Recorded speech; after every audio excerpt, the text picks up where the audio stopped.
everyone, and welcome to the Icehouse podcast. It is my absolute privilege today to be interviewing David Irving, the founder of the Icehouse, which is pretty awesome, and I'm sure we're going to hear some great things from him. But as you know, I'm Bryar Stewart, the community manager here, and David, the founder, has founded the Icehouse in 2001 alongside Auckland University after a simple thought that owner-managers and small, medium-sized businesses need support, a place to learn, and a place to grow. David has a vast career from being CEO in large companies including Heinz Watties, Australasia, adjunct professor at Auckland University, and director, chairman, and trustee of the Icehouse, along with much more.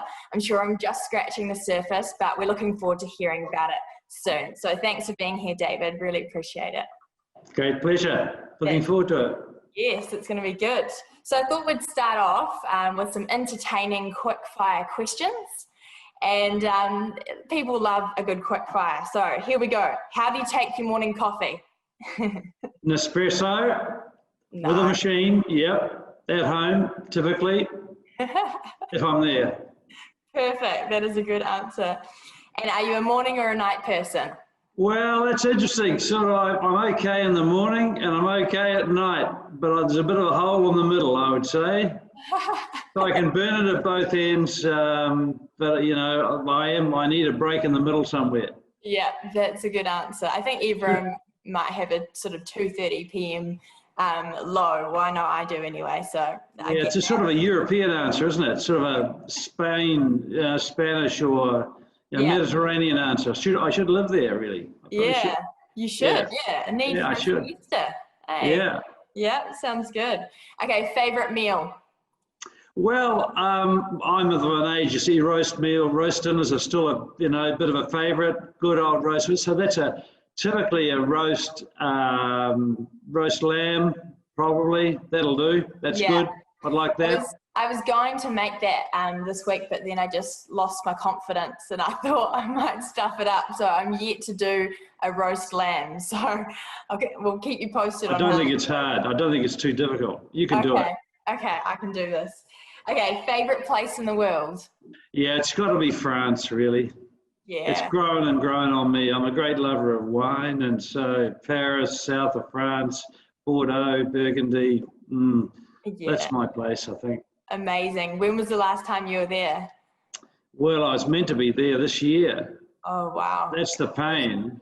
That is the pain of the COVID, but I was there the previous year. I'd go, and being 74, I've got to count my years now. I'll be there. I will endeavour to be there every year now from now on, I think. Amazing. Good on you. I think so. Yeah, it's too good to miss, really. Yeah, that's so cool. I know what you mean because I went last year with my family and I absolutely loved it. I fell in love with their culture too. So great pick. Yeah, good on you. Okay, and your middle name? I think that's quite interesting. Andrew. Andrew, oh nice. Yeah. Thanks, Andrew. Nice. Yeah. Great name. That's what it is. Strong name. God knows where it came from, but there it is. That's good. You did very well with those quick fire questions. Thank you, David. Thank you. Now, heading into some of the good stuff, some of the deep stuff. You've had a very diverse career, an incredible, successful career. I'd love you to walk us through it. From sort of where you start to where you are now. Well, you're asking a big question because it's long, of course, because I'm old. So it's really a two-stage career. That is the interesting thing, I think, for people watching this.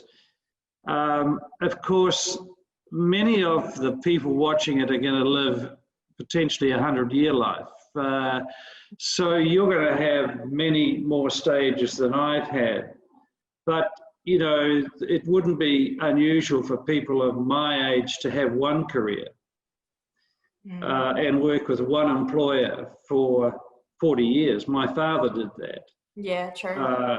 My first career, I qualified as a chartered accountant, did a bit of, got married early, and went to London with my wife Jude, and just a wonderful experience thing for an early stage in life. I thought great for a marriage at that stage to head off overseas, free of in-laws and all the rest, and just, you know, start a life together. I did it with Coopers and Lybrand, with a PwC, and I definitely grew for that both work and life experience of being there. I came back to New Zealand after 3 years, and may have joined PwC in Wellington if they'd offered me a position there. They offered me a manager position in Auckland. Family circumstances, I couldn't go. I joined a stockbroker because I was a bit interested in mergers and takeovers world. I learned then about M&A work, but most interesting, I learned about valuations, how to think about valuing a business. It wasn't what I call my coalface. Neither was I an accountant. I wasn't good enough to be an accountant. Actually, I wouldn't have succeeded, I don't think. I took an ad, I saw an ad for a job at Wadi's as company secretary. It's a really old term, you know. You could just imagine a company secretary, person with a little visor on their head in a closed down office over a desk. In fact, it was a job that is commercial, and it's primarily sort of legal commercial, but it is one with quite a lot of freedom because it's undefined. It's not defined. And so I both did what the previous fellow had done, who himself was quite adventurous with it. And I grew it further myself. And I fell in love with the company from the moment I'd walked in the door, completely at home. It was completely a marriage for me. It was amazing how much I loved being there. I can still feel that. So that's a beautiful thing. I did that company secretary thing for 9 years, so a long time. I mean, 28 I joined it, 36 or 37, and I went on a McKinsey study that the Wadi Group were doing. I had been asked by the group managing director to go on the study, and I sort of learnt a bit about the group, and my mind was opened up to opportunities, and I saw how poorly, I'd known how poorly our sales and marketing and distribution was being undertaken in the Wadi Canneries, which was the company I was in.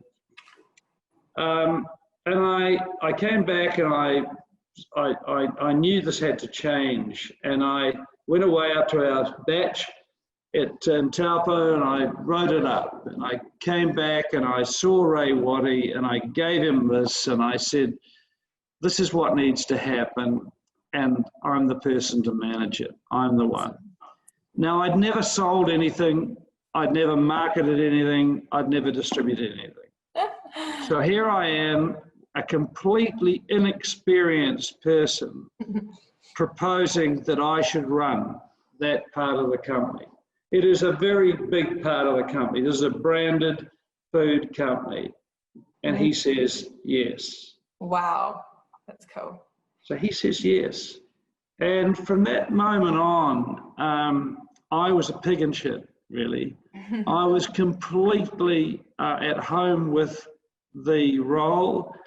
I took to it. I was confident in what I was about to do. I was very human in what I did. People reached out to me. Customers wanted to meet me. I spent the first 6 months learning. I wouldn't make decisions in that time. I might have done a few, but essentially I was on the road with reps. I was in supermarkets. I was with market research companies, advertising companies, creative people, and I was learning and getting an understanding of how we'd worked. When I'd done that, if the fellow who was running it previously just was running it in the wrong way. He'd run it for years, but he was not the right man. And this is not going to sound very nice, but I moved him from running them. He ran the sales and marketing before. I moved him from there. You'll be amazed. I moved him all the way back to running procurement. Oh. He was such a tough person. His role was better in buying things than he was in selling them. Anyway, I did that for probably 3 years till I was 40. The Wadi Group was then broken up, and they were broken up into business units. And I was asked to run the J. Wadi Foods business unit, which was the canned foods company. My sense of what to do was still high for the experience I'd had in the sales and marketing of the company. And I just carried on in my sense of purpose and drive and energy, and we had new competition, threats from Australia, Heinz, the pet food, Uncle Ben, the big Uncle Ben pet food company, and the Australian canned fruit industry. And so we were very brave in our steps we took. They were things that I haven't seen the sort of size of change that we did then do a lot of since. And we had to, but anyway, that was done. Subsequent to that, then the Wadi Group was being floated off by the Goodman ownership. So that was owned by Goodman. Some of the people listening may remember Goodman Fielder Watty. Well, Watty's was looking to be sold by Goodman's, and I was asked then to be the leader of the Wadi Group that was being sold. So the group that was being sold had Tip Top in it, and Tegel, the Tegel business, the pet food business. It was $1 billion business. The buyer of the company was Heinz. So Heinz came and bought us. This was very new for me. I'd never had that sort of responsibility, and I'd never, of course, had an owner like Heinz. Yeah. And that was so I had to sort of adjust to that type of ownership, much more interest in the financials. And I was, after a year, I was asked to run their Australian businesses as well as the New Zealand businesses of the Wadi Group. So now the business of 1.4 billion in size. This was me. I was less comfortable running that size of group than I was running the Wadi companies that I had been doing before. I did this for 5 years. We were successful. We doubled our earnings and did the right things you do as a corporate. But I was, it really truly wasn't me. It wasn't who I was. And sometimes, you know, when you're buried in these jobs, it's hard to know why you don't feel at home with it. That's interesting. You can't necessarily put your finger on it. You're easier when you've left it for a while, then you look back and reflect and you can see it more easily. So I did anyway, I left it. Wow. And I was 51, so I'd had my 6 years or so of that. I came out, and the first place I went to was the University of Auckland. So there you go. Wow. So now this is telling you something about who I am. I go down the road to a university. I said, I'm available. They took me on. I was started off as a thing called an executive in residence, which is I was their first one. Wow. I did the normal governance things you do when you've been a chief executive. They ask you to, so I did. I chaired 2 floats, the Nobilo Wine Company, the Genesis Biotech Company. I was on the TVNZ board. Wow. And the Apple and Pear board, and so I did that sort of thing. But they were too hands off. I wasn't that excited by the sort of roles. Yeah. I wasn't really a corporate governor, so to speak. At the same time, I was asked to run a thing called Competitive Auckland, which is was looking at the performance of the Auckland region economically. It was a wonderful thing. We did it for a year. It was a public performance. But in the course of that, I saw all these things called SMEs. I'd never seen them before. I'd never thought of them. Wow. Small and medium-sized enterprises, they called them. And there were so many of them, they were like flies to me. They were all over the place, you know, in your face, everywhere. And then I saw the people who run them. And they didn't just run them, they owned them. And I'd never seen people like this before, because in corporate life, people don't own them. They run them, but they don't own them. Mm. And then I thought, well, how do they do that? And I saw that these people were alone. Mm. They do it alone. How do they do it alone? Corporate people don't do it alone. They have a CFO down the corridor and an HR person down the other wing, and there's masses in between. All sorts of people are available to support you. Some you don't want, but you've got them all there. These people, these SME owner managers, they are on their own. When they go home, they are alone. When they go to work, even then, they're still actually alone. It sits with them. They pay themselves last. Mm. If there's money left, they pay themselves. So I thought, well, how do they learn? If they want to grow their company, how do they know what to do? Their experience is only what they've done. And what they've done is run and managed a business that they've done for years, but they've not seen anything else. And they don't know what they don't know. Mm. How do they know how to resource the company? How do they know what capital they need? How do they know what organisation they need? How do they know what IT they need? What's a marketing plan look like? Well, they don't have plans, these people. So I said, well, I'd been to a university called Stanford, which is a pretty decent sort of a university on the West Coast in the US, because I'm a corporate person. I said, well, where's their Stanford? Yeah. Where's their Stanford? And there wasn't a Stanford. Mm. And we looked around the world. I looked around to see the type of journey program that Stanford is, the equivalent of that. And there wasn't an equivalent. Actually, interestingly, there wasn't one. Mm. And I thought, well, there should be ones. There should be, and globally, there should be these learning institutions providing this sort of opportunity for owner managers to come together with other owner managers and connect with them and learn with them, and have facilitators in there and experts to give them knowledge. Mm. And so that's the genesis of the Icehouse. And from then on, we built the Icehouse. And from my career, then my second part of my life was essentially, and has been, all about SMEs. I've done one job for foodstuffs since then, which is a corporate job about governance, but I've done no other work for corporates. I've only worked in SMEs. I've done work in education, which is philanthropic. I've done work in leadership, community leadership, which I've helped enable. And I've worked out at Manurewa High School. I provide advice to them and the future of their school. Awesome. So I'm now, and I've governed, I've provided chairmanship of 6 SMEs that for 5 years. I've provided, and for ProLife Foods, which has grown from 40 million when I started to 300 million now. Wow. Well, that's a big company, and I chaired that for 12 years.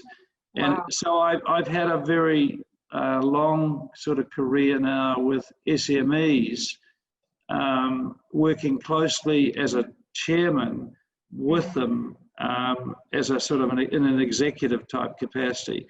So there you go. I'm sorry to have taken so long, but it helps you to know who I am. It does help people to appreciate the sort of, when they listen to me and I give these views, they can at least know where these views come from. It comes from that sort of experience. Yeah, it's great. It's so great to know your full background, and it's very good. So thank you. So from that, 50 or so years of a career, what are some key things that, some key learnings that you got out of that 50-year career and even today? Well, I think as I said earlier about when I was in Watties, and you're so busy doing the job, you know something's not right, but you don't know what it is. And then I left. You don't know why sometimes these things are occurring. So what I would say to people is, you need to know yourself. You need to know who you are. You need to know what it is that you're good at, and you need to know why you're good at it, and other things why you're not good at it. You need to know what sort of person you are, why people seem to like you or not prefer you. What is it about you that works? What is it about you that doesn't work? I think you need to find particularly your strengths and use those strengths. And be aware of the things you're not good at, because you'll otherwise be blindsided. But particularly know your capabilities, use them. They're your strengths, and have belief in yourself with those strengths, and sort of with that belief, go about things with confidence, and be bold, not just confident. Be bold with that, like that career move that I made with that sales and marketing position. To actually have the, you might call it cheek. I wouldn't call it cheek. I was confident about that. I meant it. I wasn't doing David Irving a favour. I was doing something for Watties, because I saw that I could do this. So that's what, I suppose, that's my knowledge that I'd say about the key things I've learned in the 50 years. That's gold. That's really cool. And so after a long career like that, are there any, or maybe one highlight, something that comes to mind from the get-go, a highlight from that career? Well, I think that change that I brought about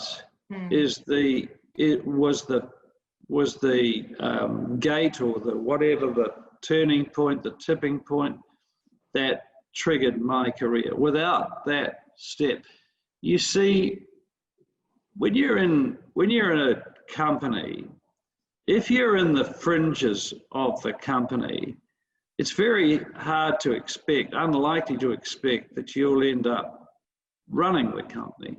If, on the other hand, you're in mainstream, near the centre, doing the things that are central to the success of the company, then you have, if you're looking to be the person to run the company or have a very important role in the future of it, then you will be giving yourself the best chance of doing it. Almost though, as I say this, I find this sort of view potentially being out of date. It's so critical that you are who you are. Don't ask yourself to do something that you aren't. The comments that I'm making are typical of me.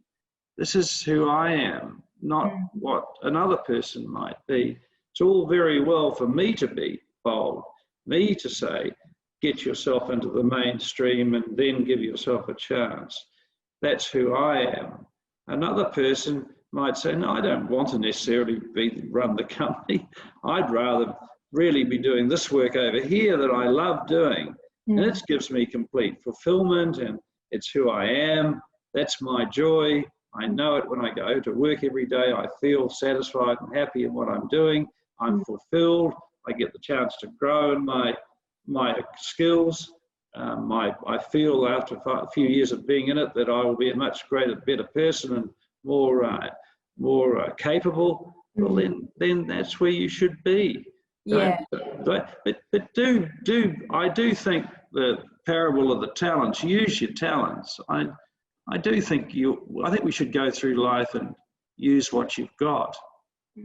I think that's something like that's where I'd feel. That's great. And I guess what you're saying as well is have a hard think about, what does make you feel fulfilled and what are your strengths and what is important to you. Because like you said, some people may be wanting to lead a company and others may really love being a support person or in a different field. And so actually knowing what you want, not the people around you, what they want for you. Is that sort of what you're saying? Yes, I think so. I think I too would say that if you get yourself in a position of being a manager, you please have courage with your staff. Please, if you've been as fortunate as I have, where someone had courage with you, now you doing the right thing by others, and I'll probably talk about it a little later when I speak about the Icehouse. Yeah. There's a couple of people I apparently had courage with. I didn't even know I was didn't even know I was having courage with them, but I was,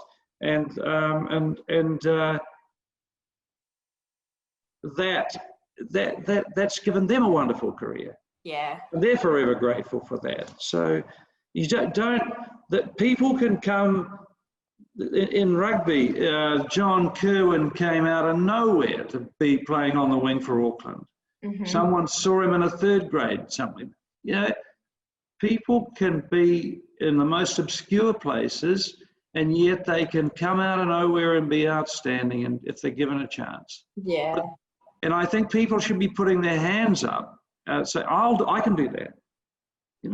Don't put your hand down, put your hand up.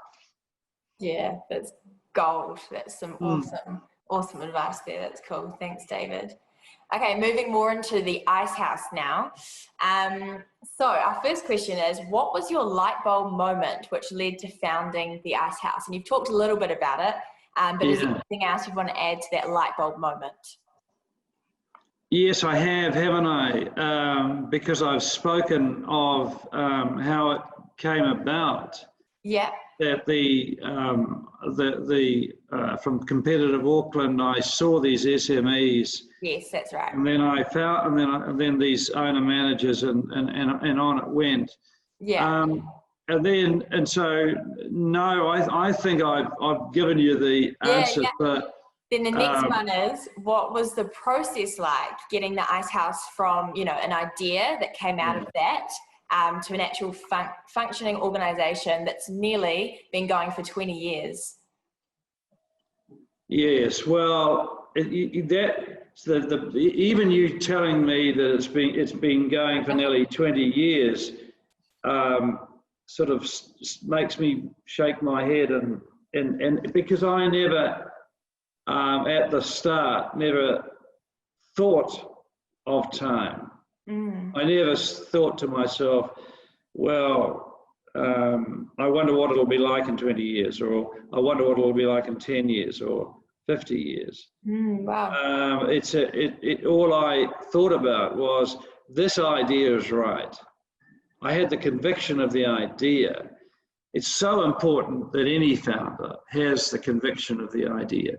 Yeah, that's great. And so with that conviction, I was able then to carry that conviction through to others. So I said to the dean of the business school, to Barry Spicer, Barry, this is an opportunity.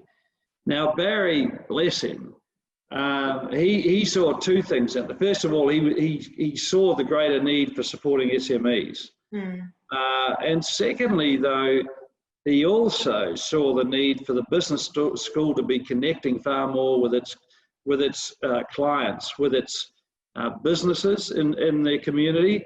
It's sort of connected with its students, of course, but it wasn't necessarily connecting with its businesses in the community. So the business school, town and gown, you hear often. The gown wasn't connecting with the town. So the Icehouse as a vehicle was enabled a connection for the University of Auckland's business school with the town, with the businesses in town. Otherwise, he might have argued for the Icehouse being inside the university.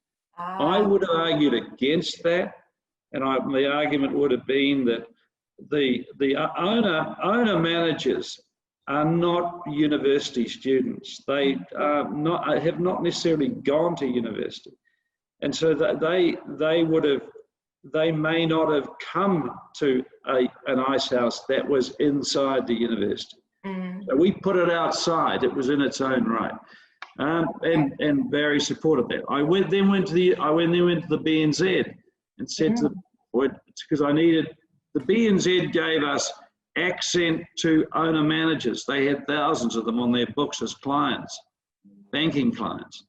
And I went and saw the head of business banking, Paul Clark, and I put it in front of him. Within minutes, the guy was sold on it. Wow. He knew the benefit to the bank of this. If the bank supported this gave the bank a valuable contribution that they could provide for their clients. Yeah. They could be seen as providing an value-added service to their clients, an association with a learning program that would enhance the capability of their clients. So they not only gave us $300,000, within 24 hours they'd agreed to $300,000, but they agreed to pay for all the first 20 people who went on the first owner manager program. So they were wonderful supporters and remain so today. Amazing. So that was them underway. Then another person I went to was Alan Jackson, who was the head of BCG, Boston Consulting Group. He was a complete believer in it. He put up 150,000 personally, and then he said to BCG, "You match it." So BCG matched it. So we had another 300,000, and wow. We went on doing that with a group of others, and then we had $2 million. I now needed someone who could help design the program. I knew that it needed to be a journey program over months, 6 months, say, but I didn't know.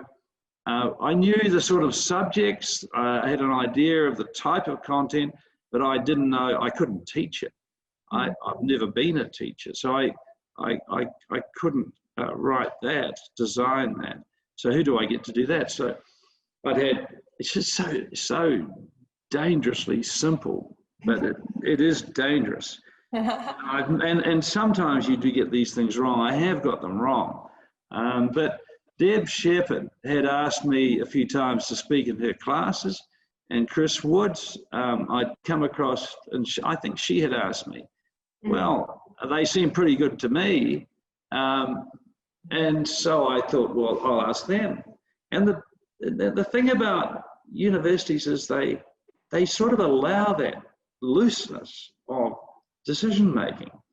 I mean, you go into businesses, they don't allow a key decision like that just to be made by carelessly almost.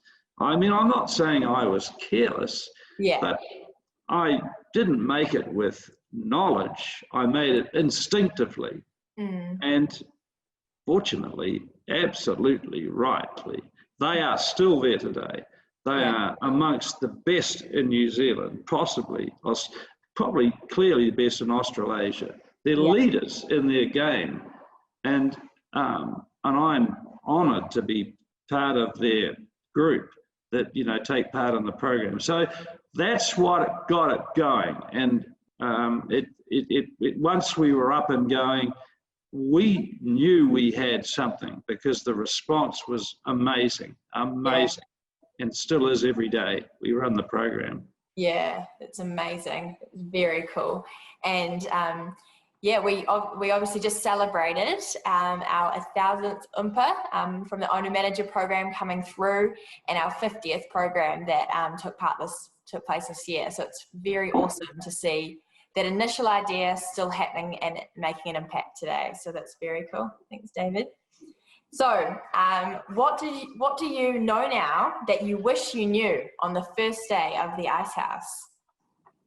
Well, I think there's not a lot that I could say that I didn't know back then about what I thought they probably would need to know.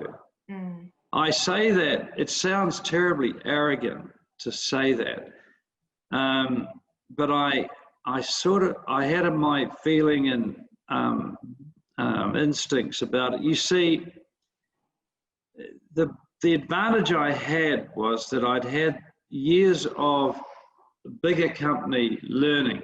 And what typically owner-managers of SMEs need is they need the knowledge of what bigger companies do, because much of what they do are what the SME needs to do to build their capability to be a better firm. Yeah. So they need better systems, they need better marketing, they need better people. They just have to grow their capability. And so that part I broadly understood. So, but what I can say that I know now much more with the experience I've had is it is much harder than I probably understood to bring about a significant change to the performance of a firm. It's not just an overnight, put on some fairy dust. It takes hard yards. These owners have often maybe family businesses.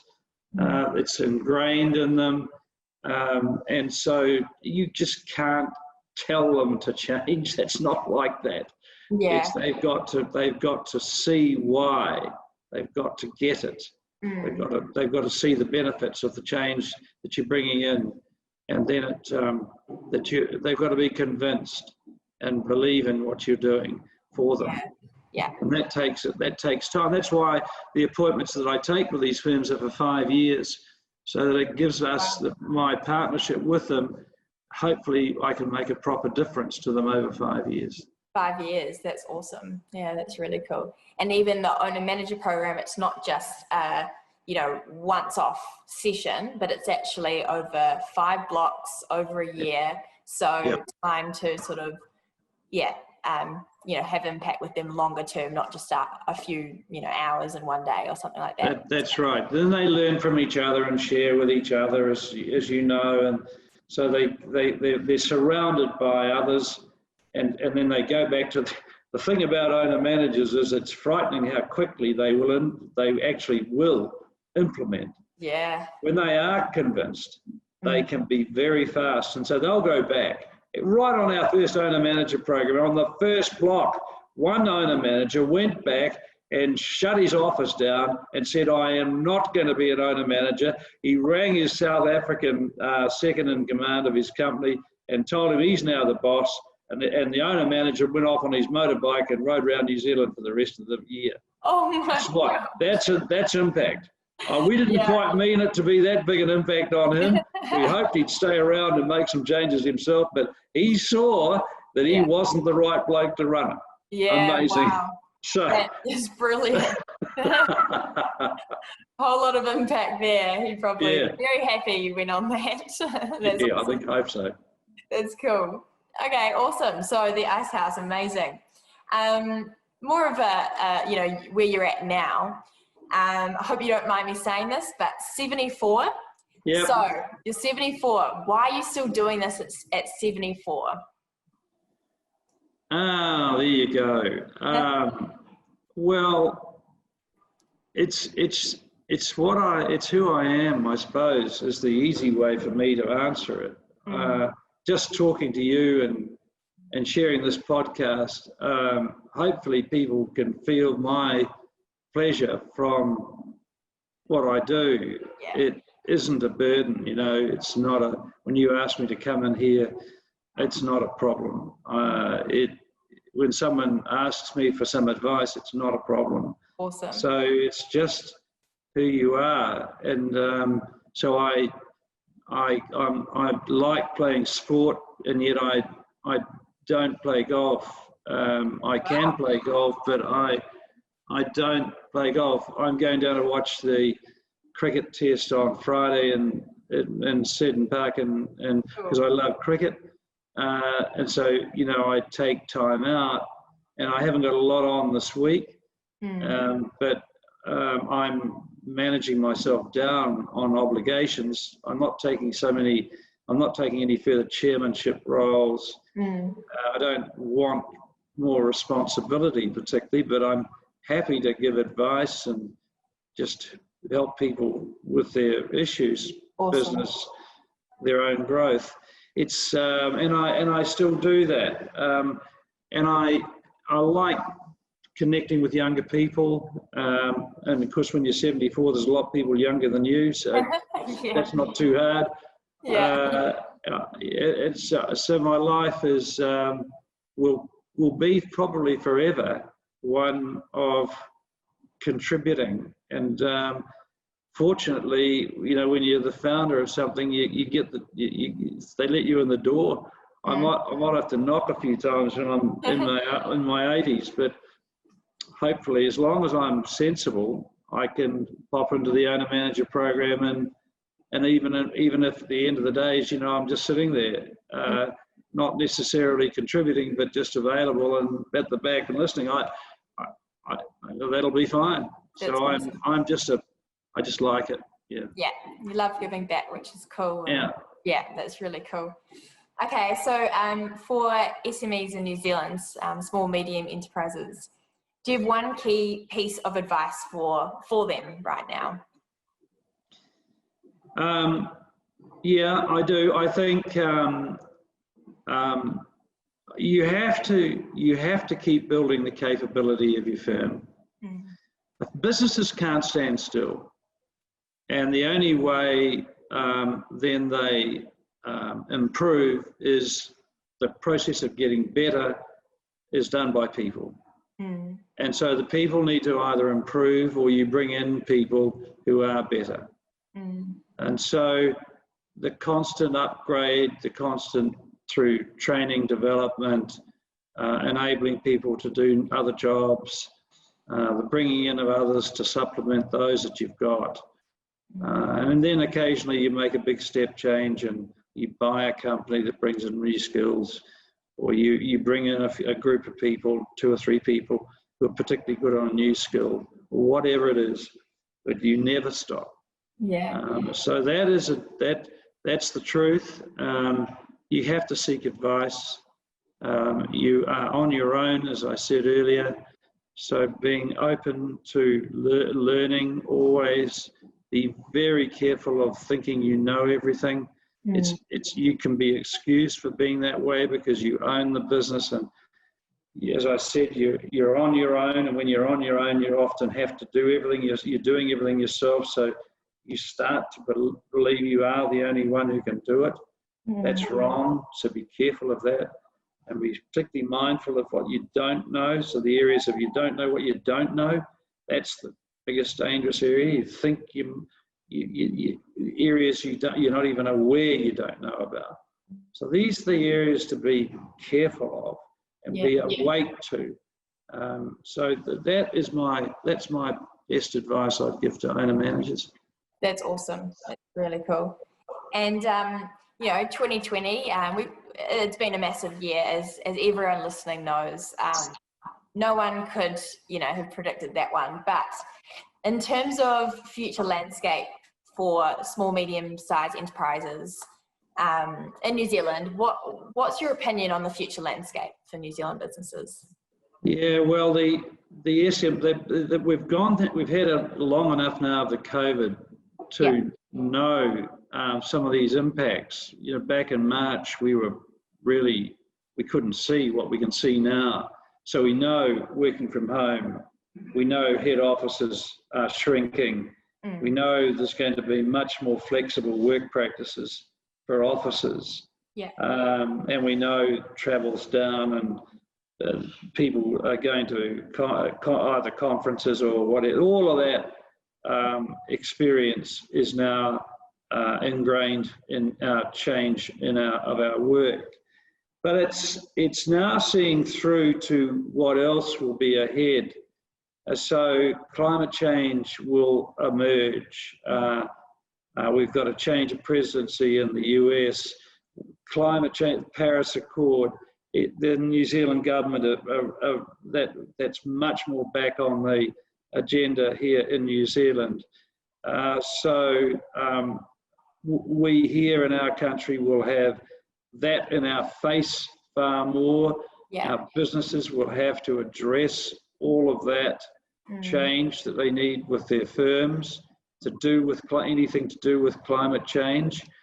Then the future of work, artificial intelligence, blockchain, how we work, that will be significant. And I think the 100-year life, you're training yourself coming out of work, you're going to get, as I said right at the beginning, about 5 careers. Yeah. I think there's something I read. It's something like, 100-year life, you can expect 5 careers, 15 jobs, or something like that. And we get that. Yeah. Contractors do hundreds of jobs. But even people employed can expect to do many more jobs than they have done, or their the previous generations have done. Yeah. So readiness for change and going back into education constantly. So it's a re-educate through your life, which in my generation, we just thought we finished it at 18, and then maybe we went to university, it was over. It's now an ongoing journey. So we will have to be ready for that. And as a couple, you're working, the partners, one work, maybe one's at home, one's bringing in money, one's getting new training, all of that. How do you work together, or how do you live your life together with your incomes you need? And all of that will be much more part of life, I think. Yeah. Than what we've got now. Great insight. That's awesome. Thanks, Dave. That's cool. Okay, finishing on a really light-hearted and a bit of a fun note. What is an interesting fact about you that no one knows, or not many people know? Well, I am actually a complete disaster. So it's all very well for me to be bold and all the rest, but you're looking at a complete disaster.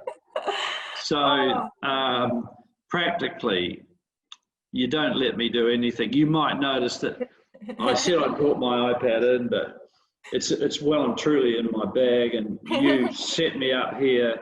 Well, that's terrible. That's sort of old man stuff, but it goes far beyond that. So maybe one little short story. I hope it's short. I'll keep it short. Yeah. So I got a rental car when I was back in Wadi days, and I was running it. I don't know what job I had, but anyway, I was staying at the Stanford Plaza at the top of Simon Street, and I'd been down to Rotorua in this car for a sales meeting or something. I came back, and the next day I had a meeting with a head office meeting at Wadi's down the bottom of Simon Street. Mm-hmm. And I got in the car, and the bloody car wouldn't start. Because I was, Christ, typical bloody rental car. I was thinking to myself, nothing wrong with me. That's wrong, but everything's wrong with the car, the rental car company. And somehow I got it over the rise, and I got it just pitching to go down Simon Street, so I freewheeled the bloody thing all the way down Simon Street, just let it roll. I don't know how I got there, but I got it all the way down. I ripped it round the bottom corner at the bottom and hauled it into on the side of the road somehow. Got up, and I was seething with bloody fury about this Avis rental car. And I told the PA, I said, you better get hold of these Avis people and just get them to pick their car up, and this is it for the Avis and all the rest. Oh yeah. They probably heard me say it before. Anyway, there you go. I go into a meeting, sitting there, and about an hour later, a little note comes in here, and it says something like,